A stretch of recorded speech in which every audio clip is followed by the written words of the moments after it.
Hello friends, कैसे हैं आप लोग। आशा करता हूँ अच्छे होंगे। चलिए, हाल फिलहाल में इटेरिया के द्वारा एक नया बुक लॉन्च हुआ है मार्केट में। 7500 प्लस ऑब्जेक्टिव क्वेश्चन जिसमें दिया गया है, जो कि आगामी होने वाले एग्जाम को ध्यान में रखते हुए बनाया गया है। हाल फिलहाल में हम लोगों ने देखा है कि एनटीपीसी का इंटीमेशन रेलवे के द्वारा दिया गया है, तो उसके लिए भी ये कारगर सिद्ध होगा। चाहे कोई भी स्टेट का पीसीएस हो या फिर पुलिस का एग्जाम हो,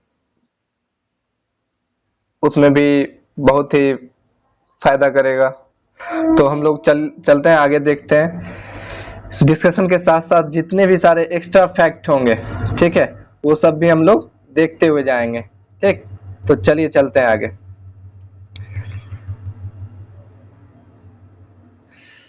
तो देखेंगे सबसे पहला क्वेश्चन, ठीक है। सबसे पहला क्वेश्चन की अगर बात करें तो पहला क्वेश्चन है, रिपब्लिकन पार्टी ऑफ इंडिया के संस्थापक निम्न में से कौन थे। क्या है, रिपब्लिकन पार्टी ऑफ इंडिया के संस्थापक कौन थे। तो यहाँ ऑप्शन है सुभाष चंद्र बोस, रमेश चंद्र मजूमदार, भगत सिंह और बी आर अम्बेडकर। तो इसका आंसर जाएगा बी आर अम्बेडकर। क्या जाएगा, बी आर अम्बेडकर। ठीक, तो ये पहला क्वेश्चन आपका खत्म हुआ। क्या था पहला question, Republican party of India के संस्थापक निम्न में से कौन थे।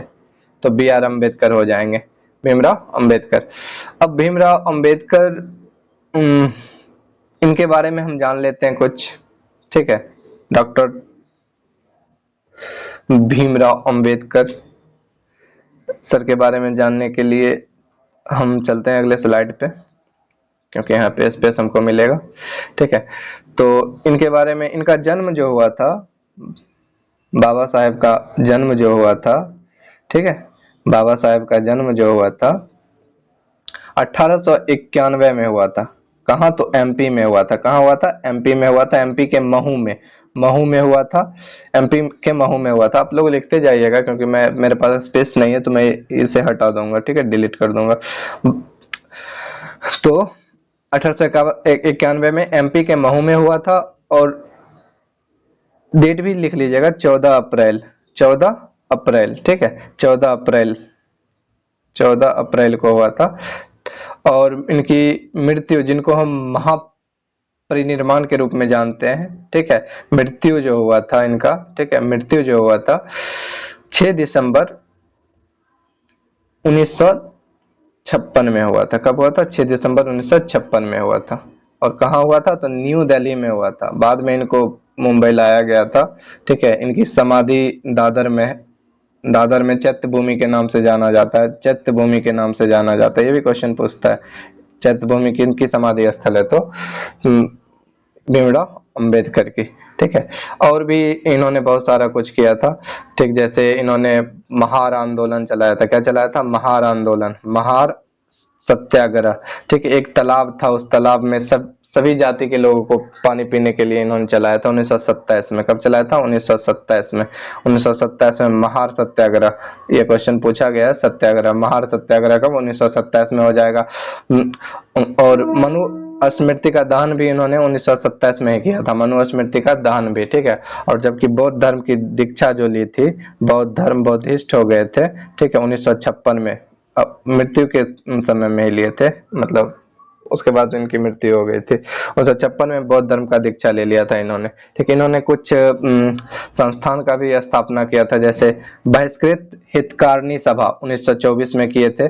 बहिष्कृत हितकारिणी सभा, बहिष्कृत हितकारिणी सभा हो गया 1924। Independent labour party, independent labour party का स्थापना हुआ था 1936 में, ठीक है। उसके बाद schedule caste, all India schedule caste federation, all India schedule caste federation का स्थापना जो हुआ था 1942 में किए थे, ठीक है, all India schedule caste federation. Independent labour party का स्थापना 1936 में। और दलित वर्ग, ठीक है, डीसीएफ दलित वर्ग फेडरेशन जो है, उसकी स्थापना जो इन्होंने किया था 1930 में किया था, ठीक है। ये पूछता है, ठीक है। इसके अलावा इन्होंने मूक नायक लिखा था, क्या लिखा था? मूक नायक लिखा था। मूक नायक एक पत्रिका लिखा था, मराठी में लिखा था। मराठी में लिखा था। कब लिखा था? 1920 में लिखा था। और एनहिलेशन ऑफ कास्ट इनका सबसे में एक बुक है मस्त, मतलब बहुत इन्होंने बहुत सारा बुक लिखा, जिसमें एक एनिहिलेशन ऑफ कास्ट बहुत पूछता है एग्जाम में।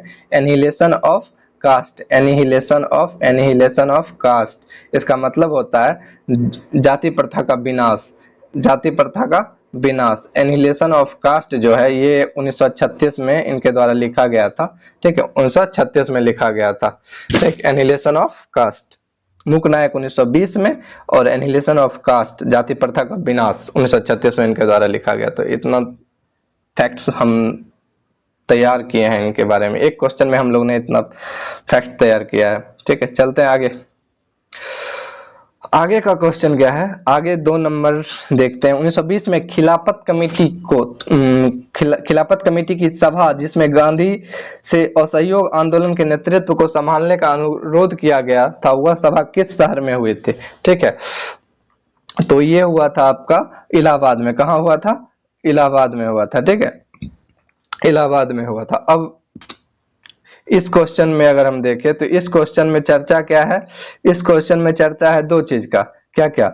एक तो खिलाफत कमेटी बना था, तो खिलाफत आंदोलन के बारे में जानेंगे, और एक असहयोग आंदोलन के बारे में जानेंगे। तो चलिए देखते हैं हम लोग। ठीक है, असहयोग आंदोलन के बारे में सबसे पहले खिलाफत आंदोलन कब हुआ था? खिलाफत आंदोलन आपका जो है, खिलाफत आंदोलन 1919 में हुआ था। खिलाफत कब हुआ था? 1919 में हुआ था। ठीक है, खिलाफत आंदोलन 1919 में हुआ था। ठीक, और खिलाफत दिवस भी मनाया जाता है। ठीक है, खिलाफत दिवस कब मनाया जाता है? तो 17 अक्टूबर 1919 को मनाया जाता है। ठीक है, ये खिलाफत आंदोलन था क्या? तो खिलाफत आंदोलन जैसे हम बोल सकते हैं कि मित्र राष्ट्रों के विरुद्ध, ठीक है, हम भारतीय मुसलमानों का तुर्की के खलीफा के समर्थन में किया गया आंदोलन था। ब्रिटेन के विरुद्ध किया गया आंदोलन था खिलाफत आंदोलन। ठीक है, तो ये खिलाफत आंदोलन हो गया। ठीक, अब असहयोग आंदोलन के बारे में जानेंगे। असहयोग आंदोलन की अगर बात करें तो असहयोग आंदोलन की शुरुआत 1920 में हुआ था, 1920 में। और ये इसका प्रस्ताव जो है नागपुर अधिवेशन में दिया गया था। नागपुर अधिवेशन में दिया गया था, कांग्रेस के नागपुर अधिवेशन में, जिसकी अध्यक्षता जो कर रहे थे, कौन कर रहे थे? तो राघवाचार्य कर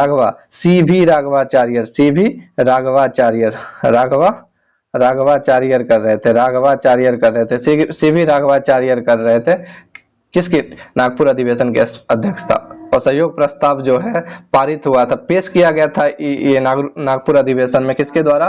तो सी आर दास के द्वारा। सी आर दास जो कि सुभाष चंद्र बोस के क्या थे? गुरु थे। सी आर दास के द्वारा पेश किया गया था। ठीक है, तो इतना हो गया कंप्लीट। आगे चलते हैं हम लोग। अगला क्वेश्चन आपका क्या है? अगला क्वेश्चन है 3 नंबर, देखेंगे। 3 नंबर है, निम्नलिखित में से कौन व्यक्ति होम रूल लिंग, निम्नलिखित 3 नंबर आपका बोल रहा है कि निम्नलिखित में से कौन व्यक्ति होम रूल लिंग की स्थापना में शामिल नहीं थे? ठीक है, तो होम रूल लिंग की स्थापना में बोल रहा है ना, तो बाल गंगाधर थे, एनी बेसेंट थे, ठीक है, सुब्रमण्यम अय्यर थे। ठीक है, ये नहीं होंगे, अलकॉट नहीं होंगे, अलकॉट आपके नहीं होंगे। ठीक, तो आंसर हो जाएगा अलकॉट। अब होम रूल लिंग आंदोलन की अगर बात करें, ठीक, तो होम रूल लिंग आंदोलन जो है 2 लोगों के द्वारा चलाया गया था। एक चलाया गया था बाल गंगाधर तिलक के द्वारा, ठीक, और दूसरा एनी बेसेंट के द्वारा। एक किसके द्वारा? बाल गंगाधर तिलक के द्वारा, और दूसरा एनी बेसेंट के द्वारा। ठीक, एनी बेसेंट के द्वारा। अब बाल गंगाधर तिलक के द्वारा जो चलाया गया था, सबसे पहले उन्हीं के द्वारा चलाया गया था। तो ये 28 अप्रैल, ठीक है, 28 अप्रैल 1916 में चलाया गया था। कहाँ? तो पुणे में। कहाँ चलाया गया था? पुणे में। ठीक है, और वही एनी बेसेंट की बात अगर करें तो ये सितंबर मंथ में चलाया गया था 1916 में। कहाँ? तो मद्रास में चलाया गया था। और मद्रास में कहाँ पे, तो अडियार, मद्रास में एक जगह है अडियार, ठीक है, जो इनका मुख्यालय भी था। अडियार इनका क्या था, मुख्यालय था। होम रूल लिंग का मुख्यालय कहाँ था, होम रूल लिंग का मुख्यालय कहाँ था, तो अडियार था, एनी बेसेंट वाले होम रूल लिंग का। अब अगर बात करें बाल गंगाधर तिलक जो किए थे, इनके सचिव जो थे एनसी केलकर थे। कौन थे, एनसी केलकर, एनसी केलकर, ठीक है, एनसी केलकर थे। जबकि इनके सचिव जो थे अरुणडेल थे, अरुणडेल थे। कौन थे, अरुणडेल थे, इनके सचिव अरुणडेल थे। अब सबसे ज्यादा फेमस इन्हीं का हुआ था पूरे भारत में, ये सिर्फ महाराष्ट्र में ही रहा था एनी बेसेंट का। और इनके साथ बहुत सारे लोग भी जुड़े थे एनी बेसेंट के साथ। कौन कौन जुड़े थे, तो जैसे नेहरू जी हो गए, मोतीलाल नेहरू हो गए, सुब्रमण्यम अय्यर हो गए, तेज बहादुर सप्रू हो गए, जिन्ना हो गए, ये सब जुड़े थे एनी बेसेंट के होम रूल लिंग से जुड़े थे, ठीक है। और इन्होंने प्रचार किया था, जैसे एनी बेसेंट की अगर बात करें तो ये न्यू इंडिया और कॉमनवेल्थ नामक पत्रिका से प्रचार किए थे एनी बेसेंट। क्वेश्चन पूछता है न्यू इंडिया जो है किसके द्वारा लिखा गया है, तो एनी बेसेंट के द्वारा, या कॉमनवेल्थ एनी बेसेंट के द्वारा। जबकि मराठा और केसरी की अगर बात करें तो ये बाल गंगाधर तिलक के द्वारा लिखा गया था। मराठा अंग्रेजी में लिखा गया था और केसरी मराठी में भाषा में लिखा गया था, ठीक है, बाल गंगाधर तिलक के द्वारा। चलिए आगे क्वेश्चन पे चलते हैं, चौथे नंबर पे। चौथे नंबर की अगर बात करें तो चौथे नंबर में हम लोग देखेंगे, चौथे नंबर में क्या है, चौथे नंबर में है नुआखाली। नुआखाली की घटना के समय महात्मा गांधी के निजी सचिव कौन थे, ठीक है। तो निजी सचिव की अगर बात करें तो उस समय महात्मा गांधी का निजी सचिव जो था प्यारेलाल था। कौन था, प्यारेलाल। नौखाली के समय निजी सचिव कौन थे, प्यारेलाल थे। निर्मल कुमार बोस नहीं थे, महादेव देसाई नहीं थे, ये बने थे, ठीक, लेकिन प्यारेलाल थे नौखाली के समय। नौखाली कहाँ है, नौखाली आपका वेस्ट बंगाल, वेस्ट बंगाल में है। कहाँ है, वेस्ट बंगाल, वेस्ट बंगाल में है, कलकत्ता में, ठीक, नौखाली है। ये नोआखाली में क्या हुआ था, घटना क्या हुआ था, तो एक जब भारत में मुस्लिम लीग ने धर्म के आधार पे, मुस्लिम लीग ने जोर दिया था, जिसका नेतृत्व जिन्ना कर रहे थे, मुस्लिम लीग ने धर्म के आधार पे विभाजन मांगा, तो कांग्रेस मना कर दिया था। और उसके विरुद्ध में मुस्लिम लीग ने ब्रिटिश गवर्नमेंट पे प्रेशर बनाने के लिए 16 अगस्त 1946 में, ठीक है, डायरेक्ट एक्शन डे मनाया। क्या मनाया, डायरेक्ट एक्शन डे। 16 अगस्त 1946 को डायरेक्ट एक्शन डे मनाया, जिसमें हिंदू मुस्लिम में दंगे हुए। और इसी दंगे को सुलझाने के लिए, कम करने के लिए महात्मा गांधी नौखाली गए थे, ठीक है। और वहां पे उनके सचिव कौन थे, प्यारेलाल थे, निजी सचिव। और इसी दंगे को शांत करते समय माउंटबेटन ने गांधी जी के बारे में बोला था। क्या बोला था, one man boundary, one man boundary, one man boundary army, army बोला था, वन मैन बाउंड्री आर्मी बोला था इनको माउंटबेटन ने, वन मैन बाउंड्री फोर्स या आर्मी, जो भी बोलिए, ठीक है। तो चलते हैं आगे अगले क्वेश्चन पे। अगला क्वेश्चन आपका क्या है, अगला क्वेश्चन है सविनय अवज्ञा आंदोलन की असफलता के बाद गांधी जी ने महत्व दिया था किस कार्य पे, सविनय अवज्ञा आंदोलन की समय गांधी जी ने किस कार्य पे जोर दिया था। तो सबसे पहले हम जान लेते हैं सविनय अवज्ञा आंदोलन कब हुआ था। सविनय अवज्ञा आंदोलन की अगर हम बात करें, ठीक, सविनय अवज्ञा आंदोलन, तो सविनय अवज्ञा आंदोलन की बात अगर हम करें तो इसकी शुरुआत जो होती है दांडी यात्रा से होती है। और दांडी यात्रा 12 दांडी यात्रा की अगर बात करें, ठीक है, तो दांडी यात्रा जो है आपका 12 मार्च 12/3/30 से चालू होता है और कब खत्म होता है, तो 24 दिन बाद 6 अप्रैल, ठीक है, 6 अप्रैल 1930 को खत्म होता है, 1930 को खत्म होता है, 6 अप्रैल 1930 को खत्म होता है। और कितने दिन लगते हैं, 24 दिन लगते हैं। इसमें ये क्वेश्चन पूछा हुआ है, 24 दिन बाद दांडी यात्रा कितने दिन बाद समाप्त हुआ, 24 दिन बाद समाप्त हुआ था, ठीक है। और आगे हम चलेंगे, इसमें सविनय अवज्ञा आंदोलन की बात की तो ये जो पूरा हुआ था 6 अप्रैल 1930 को, दांडी यात्रा पूरा होता है और सविनय अवज्ञा आंदोलन स्टार्ट होता है। क्यों? क्योंकि इसी दिन गांधी जी ने नमक कानून तोड़ा था और सवज्ञा आंदोलन की स्टार्ट की थी। ठीक है। और दांडी यात्रा में एकमात्र महिला के रूप में कमला देवी चट्टोपाध्याय गांधी जी के साथ थी, गांधी जी के साथ थी। सविनय अवज्ञा आंदोलन को के समय ही बिहार में चौकीदार कर विरोध किया गया था। तो बोलेगा कि चौकीदार कर विरोध किस आंदोलन से संबंधित है? तो सविनय अवज्ञा आंदोलन से है। ठीक है, सविनय अवज्ञा आंदोलन से है। आगे अगर हम बात करते हैं तीसरा, इसका तो हो जाएगा क्या, इसका पहले इसका क्या हो जाएगा क्वेश्चन, सॉरी, सविनय अवज्ञा आंदोलन की असफलता के बाद गांधी जी ने महत्व दिया, तो ए हो जाएगा इसका रचनात्मक कार्यक्रम पे। ठीक है। छठा, बंकिम चंद्र चटर्जी की रचना कौन सी नहीं है? तो इसमें हो जाएगा दुर्गेश नंदिनी है, आनंद मठ भी है, देवी चौधरानी भी है, पोस्ट मास्टर नहीं है, पोस्ट मास्टर रविन्द्रनाथ टैगोर की है। पोस्ट मास्टर किसकी? रविन्द्रनाथ टैगोर।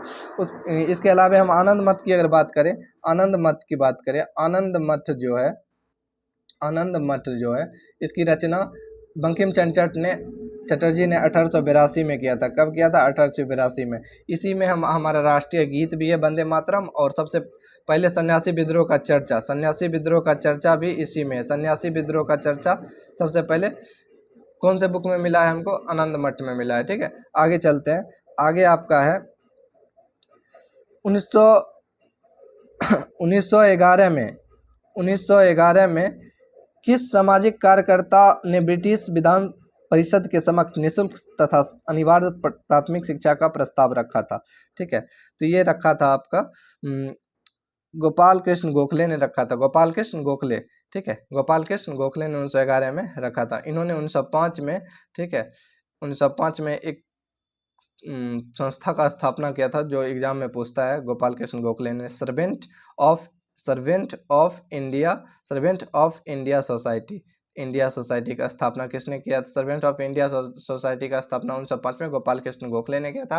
गोपाल कृष्ण महात्मा गांधी के राजनीतिक गुरु हैं। ठीक है, इनको भारतीय राजनीतिक का चिंतन गुरु भी कहा जाता है। भारतीय राजनीतिक का चिंतन गुरु किसे कहा जाता है? गोपाल कृष्ण गोखले को कहा जाता है। ठीक है, आगे चलते हैं हम लोग।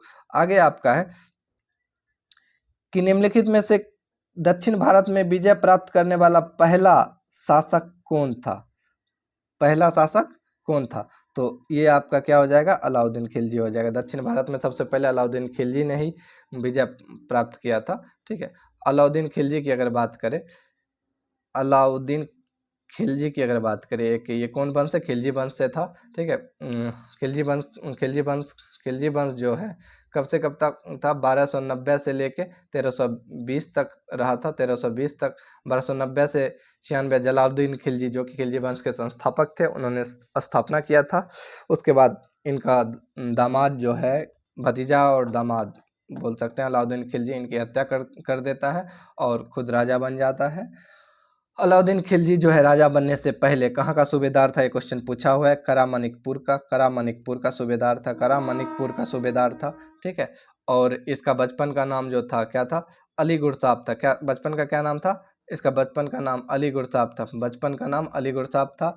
और इन्होंने बहुत सारा चीज़ स्टार्ट किया था, जैसे सेना को अस्थाई बनाया। क्या बनाया? सेना को अस्थाई बनाया। उसके बाद नगद रुपया देना स्टार्ट किया, नगद रुपया देना सेना को स्टार्ट किया। ठीक है, घोड़ा दागना, ठीक है, हुलिया लिखना, ये सब इन्होंने स्टार्ट किया था। किसने? अलाउद्दीन खिलजी ने। मूल्य नियंत्रण प्रणाली ये पूछता है, मूल्य नियंत्रण प्रणाली की स्टार्ट किसने की? तो अलाउद्दीन खिलजी ने किया था। ठीक है, और इन्होंने क्या किया था? कर को बढ़ा के क्या किया? 1/2 कर दिया। पहले 2/3 था। ठीक है, इसको क्या कर दिया? 2/3 नहीं था, सॉरी, 1/2 कर दिया। हाफ 50% लेने लगा था। ठीक है, 50%, ये 2/3 तो और ज़्यादा हो जाएगा। ठीक, तो 50% लेने लगा था, 50% लेने लगा था कर। ठीक है, 1/2 लेने लगा। हाँ, और आगे चलते हैं हम लोग, देखेंगे आगे। आगे क्या है? 8 नंबर हो गया। 9 नंबर में आपका क्या है? 9 नंबर बोल रहा है आपका कि निम्नलिखित में से कौन सा व्यक्ति रंपा विद्रोह से संबंधित है? रंपा विद्रोह की अगर बात करें, कौन सा व्यक्ति रंपा विद्रोह से संबंधित है? तो रंपा विद्रोह से आपका रंपा विद्रोह पहले हुआ कहाँ था? ये रंपा विद्रोह जो है आंध्र प्रदेश में हुआ था। कहाँ हुआ था? आंध्र प्रदेश में हुआ था। और इससे संबंधित जो है सीताराम राजू है, सी नंबर इसका आंसर हो जाएगा आपका। क्या हो जाएगा इसका? इसमें जो आप देख रहे हैं रंपा विद्रोह की अगर बात करें, ये रंपा विद्रोह जो है ये अल्लूरी सीताराम राजू हो जाएंगे इसके, ठीक है। 10 नंबर अगर बात करें, 10 पागलपंथ की बात करें, पागलपंथ की स्थापना किसने किया था? तो करम शाह ने किया था। किसने किया था? करम शाह ने किया था, ठीक है। और उसके बाद आगे चलते हैं। 11 नंबर, पानीपत के युद्ध के बारे में जीतने का मुख्य कारण क्या था? तो ये तुगलमा पद्धति था। क्या? उसकी घुड़सवारी सेना, उसकी सैन्य कुशलता नहीं, अफगानों के आपसी फूट नहीं होगा, ठीक है। कुशलता था लेकिन सबसे ज़्यादा तुगलमा, अगर ये नहीं रहता तो नहीं होता, ठीक है, नहीं जीत पाता। पानीपत की युद्ध कब हुआ था? तो पानीपत का युद्ध 21 अप्रैल 1526 को हुआ था। 21 अप्रैल 1526 को हुआ था, ठीक है। 5 बार भारत पे आक्रमण, कितना बार आक्रमण किया था भारत पे? तो 5 बार किया था, ठीक है। इब्राहिम लोदी के विरुद्ध था पानीपत का युद्ध, ठीक है। आगे चलते हैं। मध्यकाल में जौनपुर में स्वतंत्र सरकी राजवंश की स्थापना किसने की थी? मध्यकाल में जौनपुर में स्वतंत्र सरकी वंश की स्थापना किसने की थी? तो सरकी वंश, जौनपुर की अगर बात करें, जौनपुर की अगर हम बात करते हैं तो जौनपुर का स्थापना किया था एफएसटी, किसकी याद में? तो अपने भाई जूना खां जिसको बाद में हम लोग एमबीटी के नाम से जानते हैं, ठीक है। ठीक है, एमबीटी के याद में किया था जौनपुर का स्थापना। जौनपुर में आगे चल के कौन सा साम्राज्य आता है? सरकी साम्राज्य। कौन सा साम्राज्य? सॉरी, एक सेकंड, सरकी साम्राज्य आता है, ठीक। सरकी साम्राज्य आता है। तो सरकी राजवंश की स्थापना किसने किया था?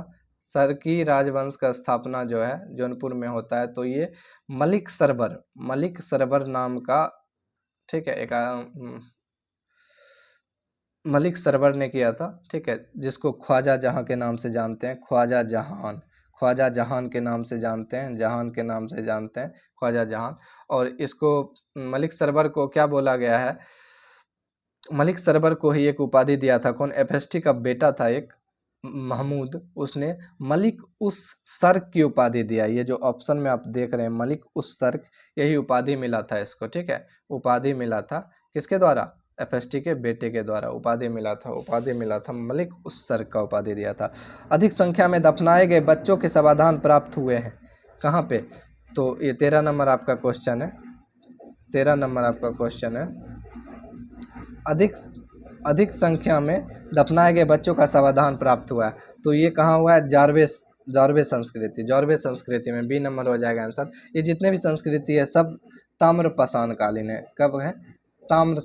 ताम्रपाषाणकालीन है। ये जितने भी हैं ताम्रपाषाणकालीन है। अब सबके बारे में जान लेते हैं। पहले मालवा संस्कृति, ये मध्य प्रदेश में है, मालवा मध्य प्रदेश में। इसमें एक स्थल आता है नवदा टोली पूछता है, नवदा टोली, ठीक है, नवदा टोली के बारे में पूछता है। वही जारवे संस्कृति आपका महाराष्ट्र में है, ठीक है। महाराष्ट्र में जारवे संस्कृति कहाँ है? महाराष्ट्र में है। इसमें भी स्थल आता है नेवासा, दैमाबाद, इनाम गांव। वही इनाम गांव है जो सबसे बड़ा बस्ती था, प्राचीन सबसे बड़ी बस्ती इनाम गांव है, या सबसे बड़ा गांव भी बोल सकते हैं इनाम गांव, ठीक है।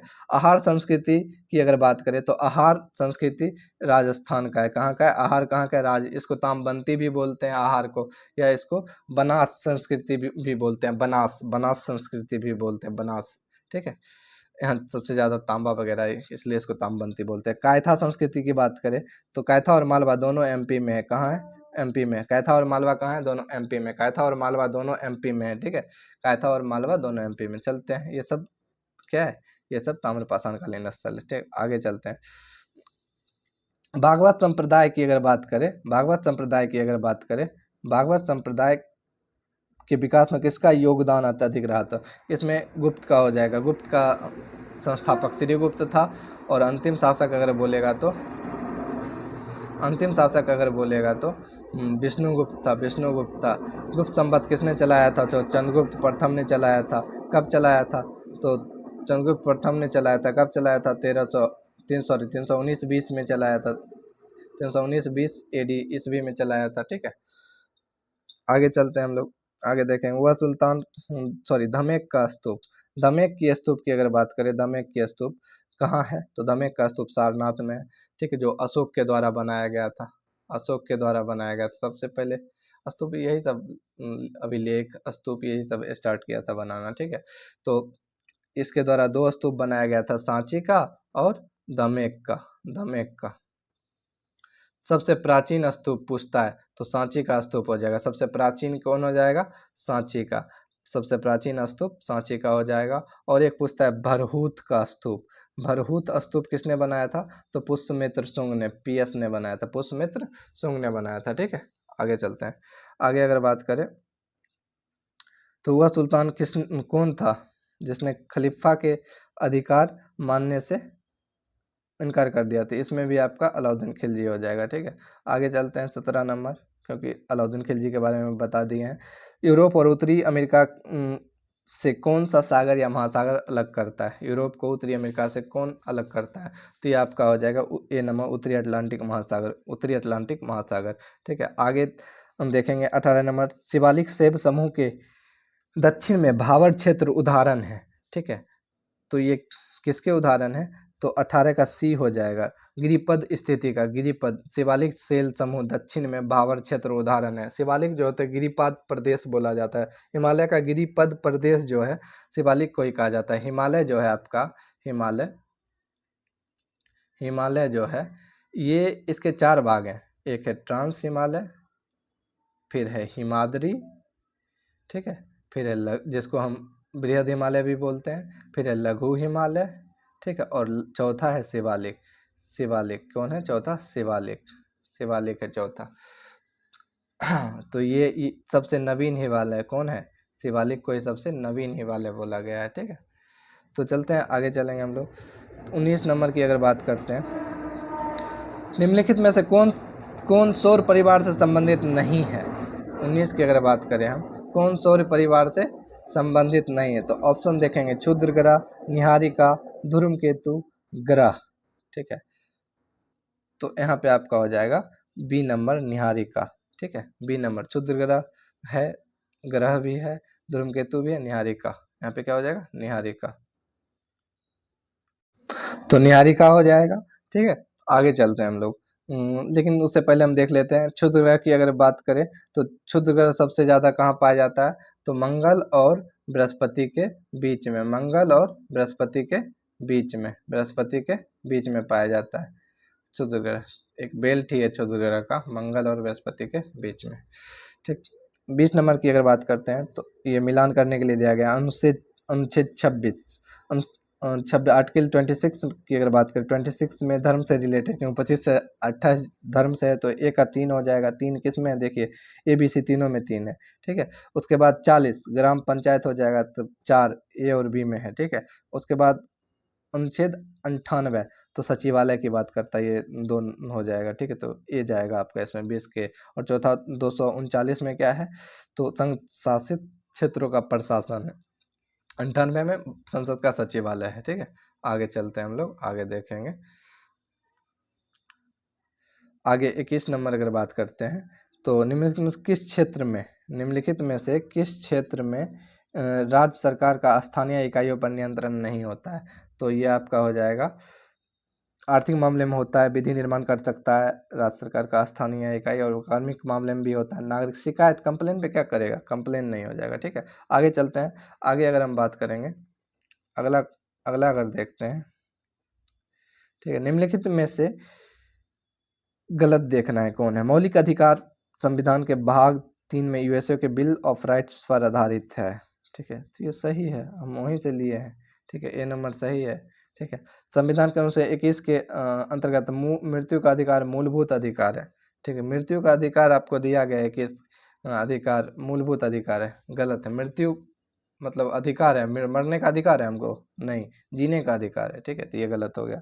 भारतीय संविधान एक पूर्ण संघीय संविधान है, गलत है, पूर्ण नहीं है। ठीक है, भारतीय संविधान के अनुसार मूलभूत अधिकारों को हटाया जा सकता है। देखिए जब हम लोग ये छांटने का कोशिश करेंगे, सब नहीं पढ़ना चाहिए हम लोग को ऐसे में। ठीक है, तो एक सही है, तो हमको गलत देखना है, तो ए जिसमें होगा वो छट जाएगा, ये किसी में नहीं है। बी गलत है, बी गलत है, यहाँ देखना ही पड़ेगा। क्योंकि ये किसी में है ही नहीं। भारतीय संविधान के अनुसार मूलभूत अधिकारों को हटाया जा सकता है, ठीक है, नहीं 20-21 कभी नहीं हटना है, तो मतलब गलत है। बी और सी ये लास्ट चला जाएगा आपका, डी नंबर चला जाएगा, ठीक है। 20 और 21 कभी नहीं हटते हैं। आगे चलेंगे हम लोग। आगे का आपका क्वेश्चन है 23 नंबर। वर्ष 2011 में भारत संविधान में होने वाले 97वें संशोधन का संबंध किस 97 अमेंडमेंट पूछ रहा है, 97 अमेंडमेंट पूछ रहा है, कॉन्स्टिट्यूशनल अमेंडमेंट 2011, ठीक है। ये आपका सहकारी समिति से, किससे? सहकारी समिति से, सहकारी समिति से है, और सहकारी समिति से है। और सहकारी समिति के बारे में अगर हम बात करें तो ये आपका अनुच्छेद आर्टिकल 43 के ख में इसकी चर्चा है, 43 के ख में, आर्टिकल 43 के ख में, ठीक है। और सहकारी समिति के संगठन बनाने का अधिकार जो है, ठीक है, हमारा मौलिक अधिकार है, जो कि आर्टिकल 19 के अंतर्गत आता है, आर्टिकल 19 के अंतर्गत आता है। हमारा मौलिक अधिकार है सहकारी संगठन बनाना। और सहकारी संगठन में ये क्वेश्चन पूछा गया, सहकारी संगठन में ठीक कितना आदमी हो सकता है, मतलब इसके सदस्यों की संख्या कितनी हो सकती है, तो 21 हो सकता है। कितना हो सकता है? टोटल 21 हो सकता है, ठीक। आगे चलेंगे हम लोग। भारत के संसद द्वारा पंचायत प्रावधान कानून कब पारित हुआ? अनुसूचित क्षेत्र तक विस्तार को लेके, ठीक है। तो ये आपका हुआ था 1996 में। व्यक्तिगत पीडीआई, व्यक्तिगत प्रायोज्य आय, ठीक है। ये क्या होता है? व्यक्तिगत प्रायोज्य आय, पीडीआई, ठीक है। प्रायोज्य आय मतलब व्यक्तिगत प्रायोज्य आय क्या है? तो जितने भी हम लोग भुगतान कहीं कर रहे हैं और उस पर जो टैक्स लग रहा है, वो दोनों को एक साथ जोड़ लीजिए, ठीक है, और घटा दीजिए अपने व्यक्तिगत आय, तो बी नंबर चला जाएगा, उसी को पीडीआई बोलते हैं। 26 नंबर देखेंगे। शरीर के संपर्क में स्प्रिट जो है ठंडी अनुभूति देता है, क्योंकि वो वाष्पशील होते रहता है, ठीक है, इसलिए अत्यंत वाष्पशील है, ठीक है, ये हो जाएगा। आगे हम लोग देखेंगे 27 नंबर। जब जल जलवाष्प में परिवर्तित होता है, तब जल जो है जलवाष्प में, हम जानते हैं कि हाई से लो में ट्रांसफ़र होता है, उष्मा जो होता है हाई से लो में ट्रांसफ़र होता है। और जल जो है जलवाष्प में परिवर्तन कब होगा? जब बाहर का टेम्परेचर ज़्यादा होगा और पानी का कम होगा, ठीक है। तो उष्मा जो होता है किधर जाता है? बाहर से जल की ओर जाता है, मतलब ये 3 नंबर चला जाएगा। वातावरण से उष्मा स्रोत, उष्मा जल में प्रवाहित होता है, ठीक है। ये 327 का 3 हो जाएगा। 28 की अगर बात करें, हरे पौधे सूर्य के प्रकाश की ऊर्जा का 10% ग्रहण करते हैं तथा उसे खाद्य ऊर्जा में परिवर्तित करते हैं। ये 1% हो जाएगा इसका आंसर, ठीक है। आगे चलते हैं। आगे आपका है, ये मिलान करने के लिए दिया गया है, तो मिलाइए इसको। आर्सेनिक से क्या होता है और कैडमियम से क्या होता है? पीवीसी से क्या होता है, ठीक है, पीवीसी से और बेरियम से क्या होता है? तो पीवीसी से आपका जो है ना, पीवीसी से ये आपका फेफड़ा से संबंधित कुछ हो जाता है, फेफड़ा में कैंसर, ये हो जाएगा। सी का 1 हो जाएगा, सी का 1 हो जाएगा, ठीक है। उसके बाद आर्सेनिक की अगर बात करें तो आर्सेनिक से आपका आर्सेनिक एक, बेरियम से आपका मस्तिष्क सूजन हो जाएगा, डी का 2, ठीक है, मस्तिष्क सूजन हो जाएगा। डी का 2 किस में है? ठीक है, डी का 2, तो ये आपका डी का 2 देखिए इसमें यहाँ पे मिल रहा है, ठीक है। तो सी का आपका 4 हो जाएगा, बेरियम से सी का 4 हो जाएगा, सी का 4, सॉरी ये हमने फेफड़ा वाला गलती मार दिया, ये सी का 4 हो जाएगा। पीवीसी फेफड़ा का कैंसर नहीं होगा, ठीक है, वो कैडमियम से होता है फेफड़ों का कैंसर, फेफड़ों का कैंसर कैडमियम से होता है, तो इसका आंसर ये हो जाएगा। आर्सेनिक से आपका हड्डियाँ कमज़ोर हो जाता है, ठीक है। 29 का आपका डी चला जाएगा, 29 का आपका डी चला जाएगा, बी का 3 हो जाएगा, ठीक है। चलिए ओके, आगे बढ़ते हैं।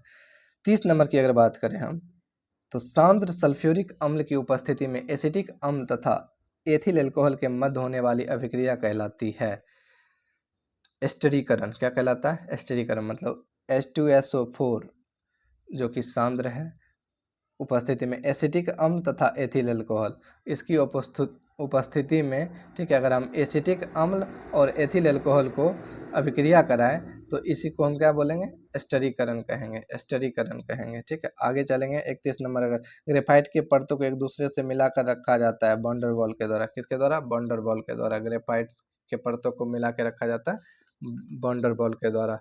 ग्रेफाइट की अगर बात करें तो इसको हम क्या बोलते हैं, काला शीशा बोलते हैं। क्या बोलते हैं, काला शीशा। ग्रेफाइट को क्या बोलते हैं, काला शीशा बोलते हैं। यह विद्युत का सुचालक है, जबकि ये एक अधातु है, इसमें धातु का गुण पाया जाता है। आगे हम चलेंगे 32 की बात करने में, कौन सा एक यातायात संचालित नगरों से में भूरी वायु बनने से संबंधित है, तो ये सल्फर डाइऑक्साइड हो जाएगा। किस प्रकार के उत्तकों से मनुष्यों में ग्रंथि का निर्माण होता है, ठीक है, तो ग्रंथि का निर्माण बोल रहा है ना, तो ये उपकला उत्तक, इसका उपकला एपिथेलियम उत्तक, ये दो तरह के होते हैं। ठीक है, ये उपकला उत्तक जो होता है, एक तो ग्रंथि बनाता है, क्या बनाता है, ग्रंथि बनाता है, ठीक है, और एक जो होता है ये कवर, शरीर को कवर करता है, मतलब त्वचा, ये वसा, ये सब का निर्माण करता है। तो कवरिंग का काम करता है और एक ग्रंथि का निर्माण करता है। ठीक है, दो काम होता है उपकला उत्तक का।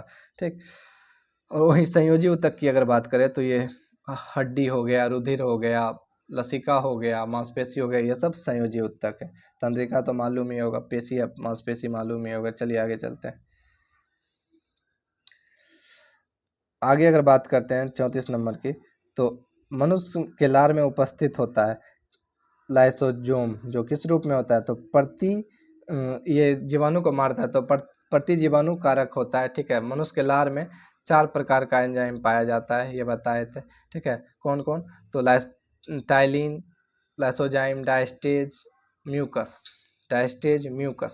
ठीक है, जिसमें ये क्या करता है, लाइसोजाइम मारता है, और लाइसोजाइम क्या करता है, मारता है। ठीक है, किसको, जीवाणु वगैरह, बैक्टीरिया जो भी है। और टाइलिन वगैरह जो है ये क्या करता है,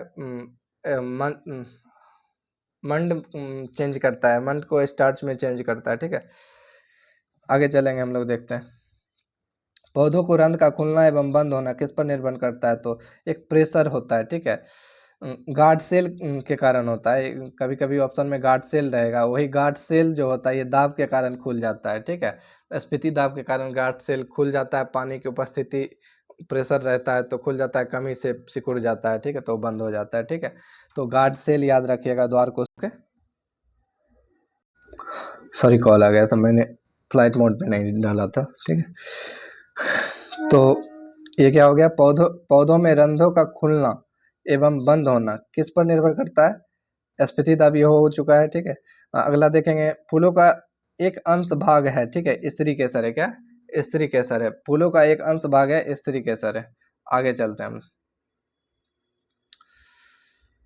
सफेद फास्फोरस के बारे में, यह एक विषैला पदार्थ है जिसका उपयोग रासायनिक हथियार के रूप में किया जाता है। यह अत्यधिक ज्वलनशील और हवा के संपर्क में आने पे प्रज्वलित होता है। दोनों सही है। ठीक है, दोनों सही है, सी नंबर हो जाएगा। फास्फोरस जो होते हैं दो तरह के होते हैं, एक सफ़ेद होता है, एक वाइट होता है, एक रेड होता है। ये विषैला होता है, ये विषैला नहीं होता है। इसका यूज माचिस के ऊपर किया जाता है।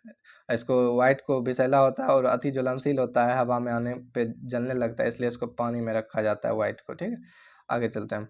ठीक, समान ठंड में निम्नलिखित में कौन सी नासिकाएं संकुलन के लिए उत्तरदायी, तो ये हिस्टामिन हो जाएगा। केंद्रक कला बोले तो इसका केंद्रक कला मतलब एक तरह झिल्ली हो गया, कला बोले तो झिल्ली, मेम्ब्रेन बोलते हैं उसको। ठीक है, केंद्रक कला निर्माण किस कोशिकांग द्वारा होता है, तो ये ईआर के द्वारा होता है। किसके द्वारा होता है, ईआर के द्वारा होता है। इंडोप्लाज्मिक रेटिकुलम के द्वारा होता है। किसके द्वारा होता है, अंतःप्रद्रव जालिका के द्वारा होता है।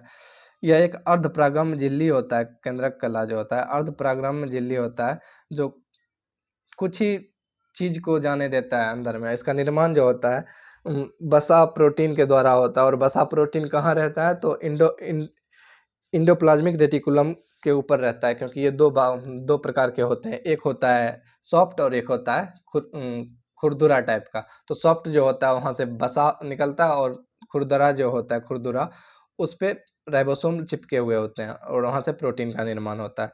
तो ये वसा और प्रोटीन मिलकर किसका किसका निर्माण करते हैं, केंद्रक झिल्ली, कोशिका झिल्ली, ये सब मेम्ब्रेन का निर्माण करते हैं। और यही मेम्ब्रेन जो होता है, केंद्रक कला जो होता है, ये अर्धपरागम होता है, जो कुछ ही भाग को हमारे अंदर में जाने देता है इधर उधर। ठीक है, आगे अगर बात करते हैं, लसिका एवं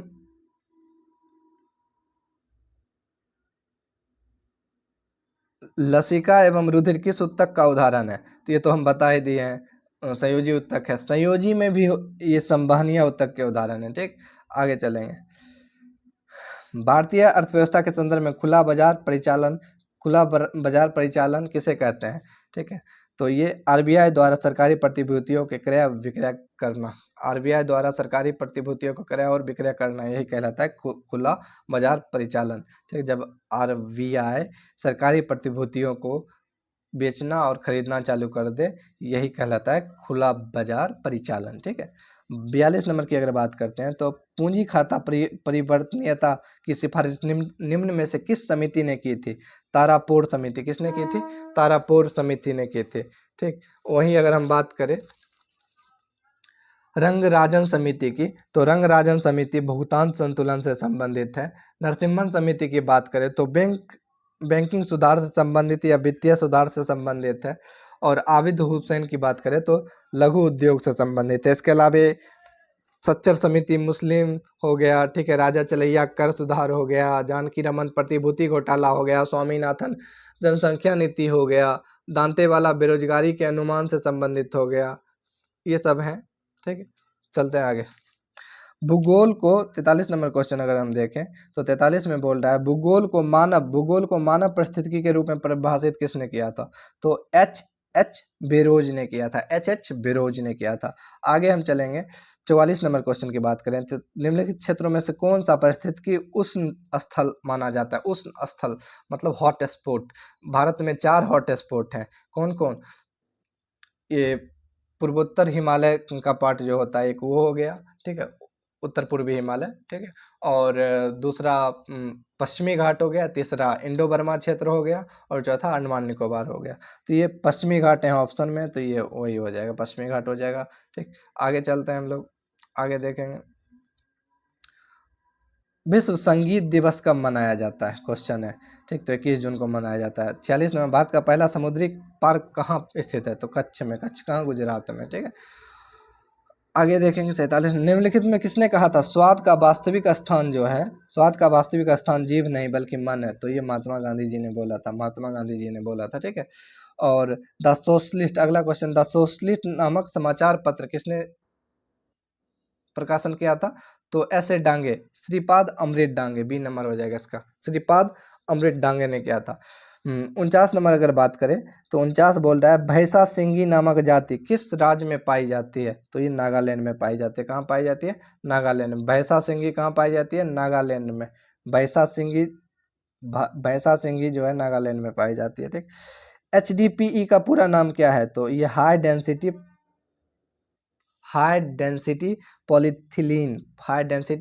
पॉलीथिलीन हो जाएगा। HDPE का पूरा नाम हाई डेंसिटी पॉलीथीन हो जाएगा। ठीक, आगे चलते हैं कुछ में। भारत का पहला सर्वप्रथम साक्ष्य, भारत का सबसे पहला, भारत में मानव का सर्वप्रथम साक्ष्य नर्मदा घाटी से, प्राचीनतम अस्थायी जीवन के प्रमाण मेहरगढ़ से, एक ही कब्र में 3 मानव कंकाल दमदमा से, गर्तावास में साक्ष्य बुर्जहोम से, मानव के साथ कुत्ते दफनाए गए बुर्जहोम में ही, बुर्जहोम जम्मू कश्मीर में है, याद रखिएगा। जूते हुए खेत का साक्ष्य कालीबंगा से, अग्निकुंड का कालीबंगा लोथल दोनों हो जाएगा। ठीक है, और युग्म समाधि की बात भी बोलेगा, युग्म समाधि, तो कालीबंगा और लोथल दोनों हो जाएगा, कालीबंगा और लोथल दोनों हो जाएगा। ठीक है, चलिए, मैंने अपना पूरा प्रयास किया। ठीक है, अभी हमारे पास सोर्स नहीं है। ठीक है, हम जल्दी एक टैब लेने वाले हैं, उसके बाद हम चाहेंगे थोड़ा अच्छे से कंटेंट उपस्थित करें। मुझे लिखने में भी प्रॉब्लम होती है, फिर मैं अच्छे से आपको बता पाऊँगा, लिख के समझा पाऊँगा। अभी फ़िलहाल जैसा चल रहा है चलने देते हैं। इससे मुझे भी फ़ायदा होता है कि रिवीजन हो जाता है।